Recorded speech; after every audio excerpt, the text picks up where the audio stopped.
6h47, Europe 1, bonjour, les initiatives positives. Oui, les innovations au quotidien. Bonjour Jean Z. Bonjour Dimitri, bonjour Ambly. Bonjour. Alors, ce matin, je me suis demandé où était l'innovation, parce que là, en fait, on part quoi? On va faire un pique-nique sur une grande avenue parisienne. Il y a quelques innovations, vous allez voir. Oui, c'est les Champs-Élysées à Paris, tranquille, pour le plus grand peut-être pique-nique de l'histoire.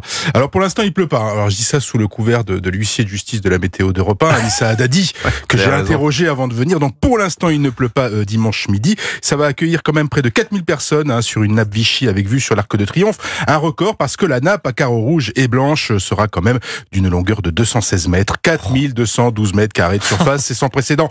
À en croire le Guinness Book des records, chaque carreau de cette nappe hors norme va devenir un espace pour 6 personnes le temps d'un déjeuner sur bitume. Parce que le carré est à la taille, est à la dimension. On pense à tout.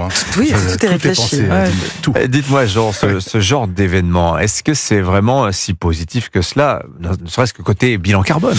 Non. Vous avez raison. Non, mais bon, voilà. Autant dire les choses. N'importe quel événement public ou privé, va amener son bilan carbone, on va dire négatif. Il faut savoir que c'est au XIIe siècle quand même que le fait de partager un repas en plein air est devenu une pratique courante en France. Donc c'est une vieille habitude. Et malgré le transport des convives, le surcoût alimentaire, le surcoût énergétique, les déchets, on continuera à organiser des pique-niques coûte que coûte. Et ce genre d'événement, comme le pique-nique des Champs-Élysées, a une valeur en fait d'exemplarité. Par exemple, les 4212 mètres carrés de cette fameuse nappe Vichy, ont été fabriqués en France et à partir d'un tissu réalisé à 100% en fibre recyclée, ça c'est bien.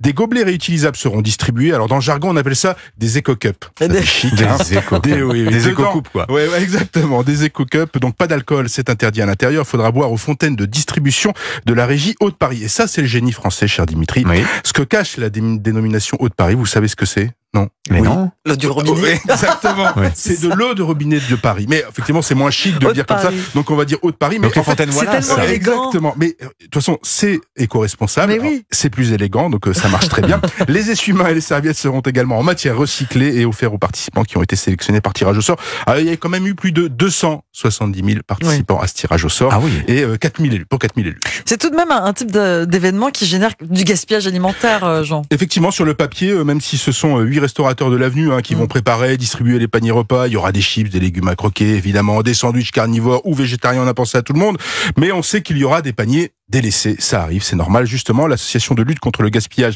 et la précarité alimentaire, le Chaînon Manquant, récupérera ces paniers et denrées non distribuées à la fin de l'événement pour les redistribuer très vite, immédiatement, aux associations caritatives à proximité. Alors, je parlais d'exemplarité, même si l'on sait que le but de ce pique-nique des Champs-Élysées dimanche, c'est d'avoir la plus belle photo de pique-nique du monde sur son Instagram. Et évidemment, pour avoir un maximum de likes, les efforts pour en faire un événement aussi convivial qu'éco-responsable sont les bienvenus. Voilà, et donc c'est pas la peine de vous y présenter puisque c'était donc sur concours. J'ai perdu.